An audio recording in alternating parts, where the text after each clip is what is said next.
In The Sopranos, New Jersey mafia boss Tony Soprano must navigate the muddy waters of the underworld to escape the long arm of the law and stay safe from rival gangsters. It isn't easy when he's surrounded by imbeciles like Christopher Moltisanti, nor when many of his crew members end up becoming informants for the feds. In fact, rats are one of the biggest issues for the mob in The Sopranos, Febby Petrulio being one we are introduced to early on. Jack Masseron also flipped to the feds, as did Eugene, Jimmy, and Christopher's girlfriend Adriana. Jimmy Petril had been a rat for years, and his testimony took down Johnny's sack. It's heavily implied that towards the end of the show, Carlo has flipped and will testify against Tony, practically guaranteeing Tony a lengthy prison sentence if he isn't killed in the diner in the final episode. There's also Larry Boy Barisi, who we're told was talking to the feds, though he gave them incorrect information, and in fact blamed a murder that Tony committed on Jackie April Sr., who'd been dead for years, so in a manner of speaking, he helped him. And then of course there's Big Puss Bompincero, who agonizes and cries like a woman over betraying his friends, to the extent that he almost looks relieved when he's caught. Today I wanted to talk a little about Raymond Curto. Ray was a capo of the DiMeo family, and when Jackie Sr.'s health declines and the idea of a new boss is floated, Tony suggests Ray becomes the new boss, given his seniority, experience, and the respect everybody has for him. He, however, turns it down, insisting Tony takes the job. However, in the Season 3 episode, Proshey Levushka, we are shown that Ray is an informant for the feds. In the premiere of Season 6, Ray dies of a stroke on a car seat which was askew while meeting with a federal agent after handing over damning evidence against Tony, which is now rendered useless without Raymond being able to back it up in court. 70 years old, just a kid. I've always found Ray Curto to be a peculiar character, and his actions bring up questions. Like, when did he become a rat? Why did he become a rat? If he was a rat for so long, then how did he never give the feds anything substantial? We simply don't know enough about Ray and his deal to get a proper grip on his identity as a rat. What can we say about this guy? The ancient Romans had a word for him: asshole. Because that's what you have to be to rat on your crew so shamelessly the way Ray does it. It's actually hilarious that we have characters like Adriana and Puss breaking down, puking, having existential crises at flipping for the feds, and then there's Ray who does it so gleefully, even suggesting in one meeting that he should wear a wire. He even gets his coffee-stained shirt reimbursed. He's surely one of the most willing cooperators ever depicted in the show. Hits never bothered Ray. It was business, but what he really loved to do was rat. I mean, he actually enjoyed it. And what adds to the hilarity of Ray, aside from him giving the FBI a quagmire by dying in a Fed's car, is that no one ever discovers the truth about Raymond. He's got them all fooled, and he even dies with the reputation of an honourable old-school mobster who embodied omerta. Everybody loves Raymond. Sometimes it feels like the character was created just so we could get the hilariously ironic punchline where the mayor of Munchkinland says, "Stand-up guys like that, they're a dying breed." One of the reasons I've always found him to be a weird character is because he's hardly in the show, he's usually in the background, and yet he's a high-ranking, respected capo. So surely, if he's dishing out information to the feds, information at a capo regime level, surely we'd expect more people to be dropping like dominoes, arrests left, right and centre. He was a rat for years, and we're never told when he started singing like a canary. For all we know, it could have been before the show even started. Heck, maybe it's information he gave out that put old man DiMeo behind bars. Perhaps there's more to Ray than meets the eye. Or maybe he wasn't even that good of a rat. After all, he was clueless about Adriana getting clipped. Even the feds knew more about that one than he did. I wonder if it's a case, though, that rather than the feds pinning something on Ray and him turning, that he was actually a willing informant. He struck a deal with them where he would avoid prison time, and in return, he would sell them information. I mean, when you look at the guy's demeanor with the feds, he's cool, calm, and collected. He isn't the quivering wreck that the feds reduce the likes of Eugene or Pussy to.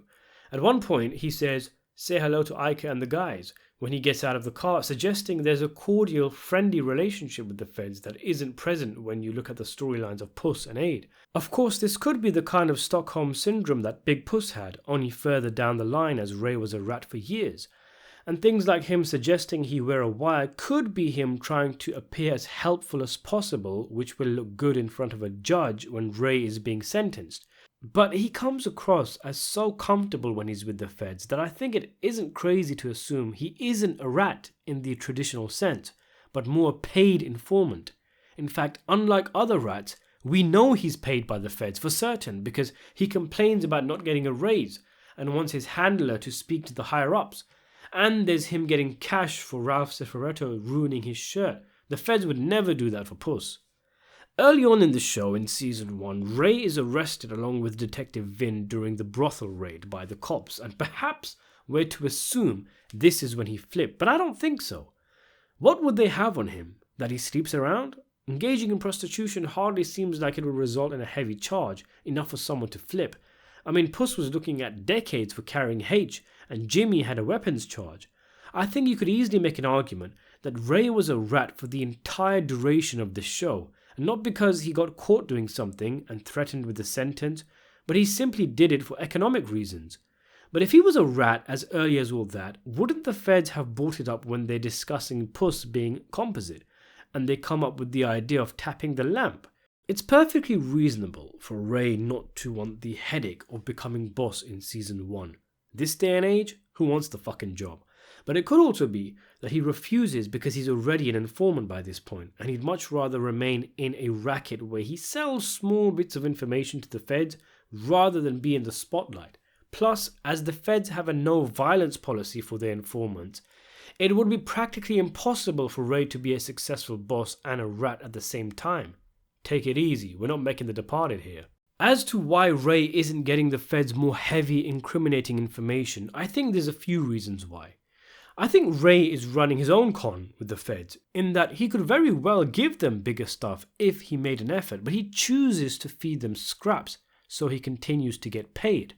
I think a major clue that Ray strings the FBI along and gives them just enough but not too much is when Agent Grasso denies him a bump in pay because he said he would get them a making ceremony on tape, but he didn't. And this was at a time when Eugene and Chrissy were being made, and he was there, wasn't he? So surely he could have done it, but seemingly chose not to, so he'd always remain useful and could keep stringing them along. Although, maybe it's too risky to wear a wire to a making ceremony. Perhaps everybody gets patted down as a matter of protocol, or there's just too much hugging involved not to get caught. But it's also worth mentioning, Tony is the major target, and Ray simply wasn't in Tony's inner circle. In fact, he's pretty much the one outlier from the capos, the one older guy who isn't in the pump and dumps, Webistics, the Esplanade. He was probably on his own, running his own small rackets, and didn't have many opportunities to incriminate Tony. In the same scene where Tony suggests he become boss, he says, "I told Nucci I'd be doing less, not more," which I think speaks to the fact that Ray is winding down, and by the time he dies, he was probably practically semi-retired. Ironic though, that Tony says to him, "You just don't want a wire up your ass," when he was probably wired for sound in this very scene. Either some great foreshadowing or a happy accident. It takes a lot of time for the FBI to build a successful RICO case, and Raymond was a small part of that. Maybe regarding Raymond, for the feds it wasn't a case of getting him to take down Tony through a wiretap like they tried to get Puss or Eugene to.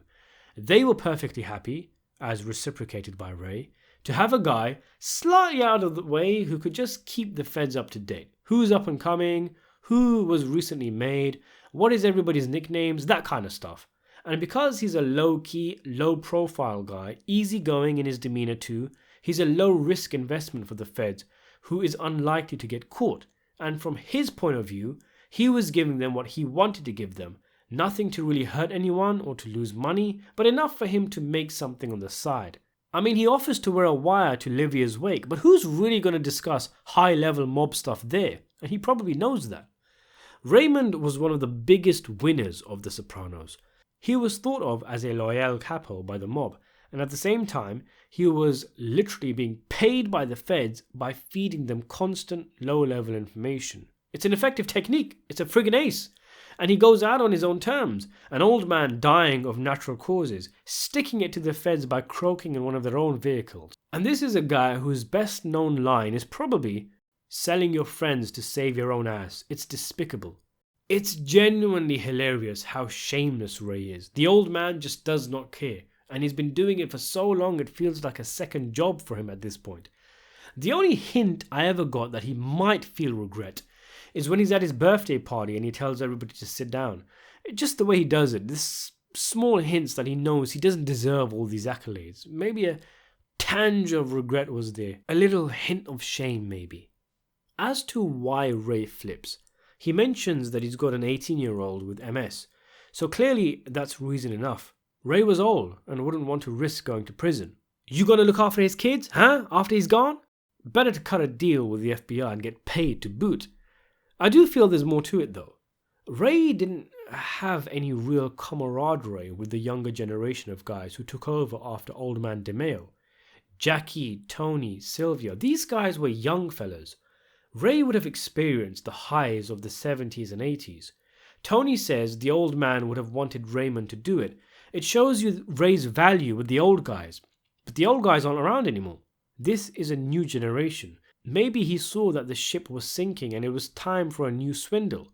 Sure, he was a rat, but he would have come across many turncoats, traitors, and those who went into witness protection in his time. Exposure like that could make a man desensitized, open him up to the idea of flipping himself. After all, the days of Omerta were over. There was no longer value in being loyal to a family. The mob had disintegrated from whatever it had been in its prime, which Ray was very much a part of, to a society of crooks who were only out for themselves. Maybe somewhere along the way he thought, fuck it, I don't owe any of these guys anything, and he decides to put one foot in both worlds, be loyal to neither and both, make out that he's an asset, stay out of the way, and find your pleasures where you can. Raymond was made before the electric light, and yet when Old Man DeMille becomes a guest of the government, he isn't made acting boss. Instead, Jackie Sr., who Ray would have thought of as a kid at that time, is upped. Ray would have put decades in the mob by that point, and perhaps he realized how little he was thought of in the grand scheme of things. I get the feeling that these younger guys didn't respect Ray, only in name only. I mean, the feds reimbursed him for the shirt Ralph ruined, which implies Ralph didn't comp him for it.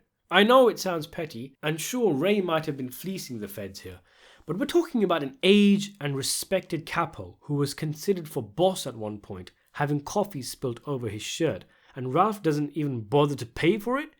Maybe it's one instant out of many that made Ray feel like he has essentially been pushed out and cast aside by these younger guys, and he doesn't owe them anything. Maybe Ray never cared about Omerta, and it was just a job for him, and he's more than happy to work for the other mob, Uncle Sam, if he can get something out of it.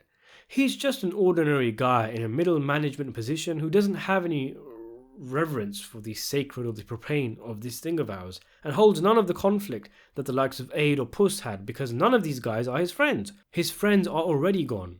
There's one part where he exasperates to an agent that Chris is a dope fiend, and with the way he said it, perhaps it's a hint of his disillusionment of this thing of ours, how low things are, that now an addict could end up as Tony's number 2.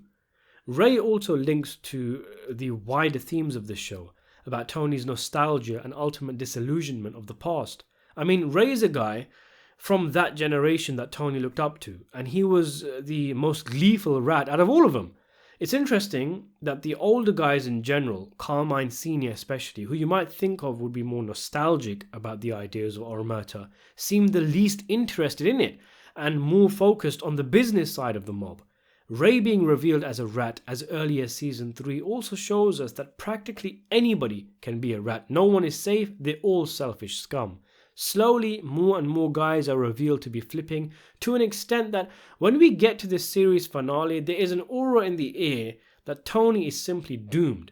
It's interesting retrospectively trying to spot Ray's rat-like behavior. At the Bing, he says, "How you doing, Hesh?" instead of the usual mob greetings such as, oh, there he is, as if he's trying to provide the feds with exposition through the wiretap.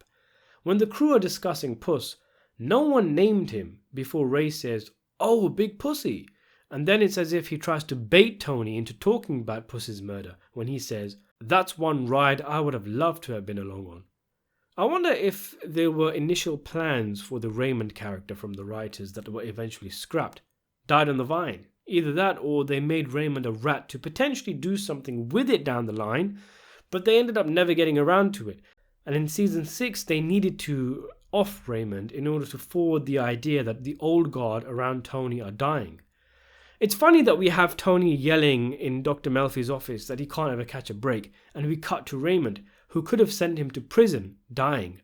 The reality is that Tony doesn't know he's caught his biggest break ever, but he wouldn't know because he goes about in pity for himself. He's like a lady with a Virginia ham on his arm, crying the blues because she doesn't have any bread.